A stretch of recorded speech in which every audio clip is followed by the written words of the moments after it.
ഞാനിന്ന് പോകുന്നത് ഇലങ്ക ശ്രീ പരന്നോട്ടപ്പൻ ക്ഷേത്രത്തിലേക്കാണ് കേട്ടോ. മാത്രമല്ല അവിടെ ഇലങ്ക സാംസ്കാരിക വേദിയുടെ 10ാമത്തെ വാർഷികം നടക്കുന്നുണ്ട് കേട്ടോ. അങ്ങനെ അമ്പലത്തിലെത്തി അവിടെ ഭഗവാനെ കണ്ടൊന്ന് മനസ്സ് തുറന്ന് നന്നായിട്ടൊന്ന് പ്രാർത്ഥിച്ചു കേട്ടോ. അതിനുശേഷം നമ്മൾ വാർഷികം നടക്കുന്ന സ്ഥലത്തേക്ക് പോയേ. അവിടെ ഉദ്ഘാടനം കാര്യങ്ങളൊക്കെ കഴിഞ്ഞപ്പോൾ ഒത്തിരി ലേറ്റായി. പിന്നെ അനിയത്തിക്ക് നല്ല ട്രോഫിയൊക്കെ ഉണ്ടായിരുന്നു, കാരണം അവൾ LSSന് ജയിച്ചിട്ടുണ്ടായിരുന്നു കേട്ടോ. അപ്പോൾ അതിൻ്റെ ട്രോഫിയൊക്കെ ഉണ്ടായിരുന്നു. 8:30 9 മണി ആയിട്ടോ തിരിച്ച് വീട്ടിലെത്തിയപ്പോഴത്തേക്ക്. അങ്ങനെ തിരിച്ച് നമ്മളതേ വിഷുവിൻ്റെ അന്ന് നേരെ അവളെയും കൊണ്ട് ഞാൻ വിദ്യാസാഗറിലേക്ക് പോവുകയാണേ. അപ്പോൾ പോകുന്നത് വഴി ഞാൻ എൻ്റെ പഴയ സ്കൂളുണ്ട് കേട്ടോ.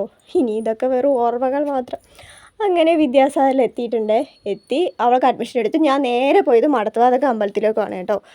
അങ്ങനെ ഞാൻ നേരെ മടത്തുവാതക്ക അമ്പലത്തിൽ പോയി. എൻ്റെ ഈ അരണ ബുദ്ധി കാരണം ഞാൻ അമ്പലത്തിലെ യാതൊരു വീഡിയോ എടുത്തിട്ടില്ല കേട്ടോ. പിന്നെ നേരെ എന്തൊരു ചന്ദനം വാങ്ങിച്ച വീഡിയോ മാത്രം കിട്ടി. കിട്ടിയ വീഡിയോയും കൊണ്ട് ഞാൻ നേരെ അങ്ങ് വീട്ടിലേക്ക് പോയി. ഇതെൻ്റെ പരിചയക്കുറവ് കൊണ്ടായിരിക്കും ഞാൻ കൂടെ ക്യാമറ ഓണാക്കാൻ മറന്നു പോകുന്നത്. ഇനിയുള്ള വീഡിയോകളിൽ ശരിയാക്കാൻ ശ്രമിക്കാം. അപ്പോൾ ഇതെൻ്റെ പുതിയ ചാനലാണ് കേട്ടോ. എല്ലാവരും ഒന്ന് സബ്സ്ക്രൈബ് ചെയ്ത് സപ്പോർട്ട് ചെയ്തേക്കണേ.